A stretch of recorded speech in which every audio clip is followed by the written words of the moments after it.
Hi, everybody. I'm Dr. Duke. This is another episode of Right Makes Might. Want to talk to you today about something dear to my heart, what's going on at the University of Pennsylvania, where English majors, students theoretically devoted to the study of great literature, have taken down a long-standing portrait of Shakespeare from the English building where their classes are held and replaced it with a portrait of Audre Lorde, black feminist female writer, all because Shakespeare does not represent diversity. And the thing that gets me, and this is an absolute consequence of how we're teaching kids in the humanities, we lay this right at the feet of English professors, of history professors, philosophy professors, humanity professors in general. These idiot kids, it never dawned on them that taking down a picture of a great white male author and replacing it with an African-American female feminist author, never occurred to them that they did not enhance diversity one iota. That removing a white man from the wall and putting up a black woman makes that wall not one iota more diverse. This is identity politics. And you see how shocking this is for kids who are putative English majors. We are judging writers now, not on the quality of what they've produced, not on their influence on the literary canon, both in the Western world and beyond it. We are not judging authors now on the universality of their message, of the broadness of it, their artistic merit, their poetic genius. We're not judging any of that now. Shakespeare's white, so therefore he's not diverse. Audre Lorde is black, even though her oeuvre, even though her writings, even though her career, in no way, shape, or form matches the significance of what writers like Shakespeare pulled off. We have to put her up there because she's black. Right? That represents diversity to these kids. It's absolutely shameful. As somebody who studied Shakespeare and taught Shakespeare for 25 years now, the reality is that Shakespeare is one of the most, if not the most diverse author in the history of the world. As a man, his female characters are so well-rounded, so actual, that scholars in the past puzzled over whether or not Shakespeare might actually have been a woman. He gives us the first great African tragic hero, Othello. He makes a hero out of a character, Shylock, who happened to be Jewish.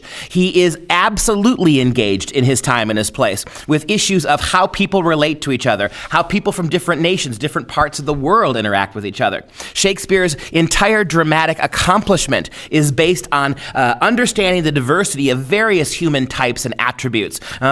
His peasants speak like real peasants, engage in peasant activities. His noble characters behave like educated noble characters. His foreign characters, his minority characters, the way he interacts with men and women, his defense of women, his studious attempts to make women speak for themselves in plays like Twelfth Night, As You Like It, in plays like The Taming of the Shrew.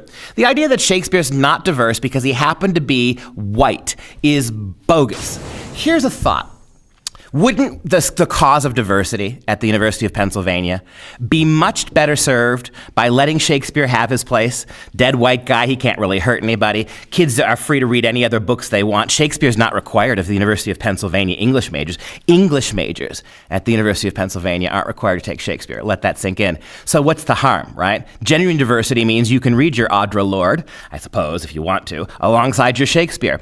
Wouldn't the cause of genuine diversity at the English department, which is a pasty white English department, by the way, look at them sometime, go look at the faculty pictures, overwhelmingly white. Wouldn't diversity at the Department of English at the University of Pennsylvania be better served if white guys like Etsy resigned his position in favor of African American or Hispanic or minority candidates? Walk away, Mr. Etsy. Live your convictions. The university that English department would benefit from black faculty teaching your classes. And the lesson you're sending everybody, Etsy and all you English professors, the lesson you're sending everybody is that qualification, merit, achievement doesn't matter. What matters is skin color. Shakespeare has to go for no other reason than he's white. Okay, let's make him go. But that means you got to go too, Etsy. And every one of you university professors, English professors, who are teaching post-colonial studies, who are teaching feminism if you're a man, teaching racial studies if you're white, teaching women's studies if you're male again. If you are teaching these classes and you happen to be white, you're culturally appropriating. White professors teaching black literature, you gotta go, right? And so my final thought on this, Mr. Etsy, is that Shakespeare's CV, his accomplishments, are much more impressive than yours. Maybe it's time you go and he stays?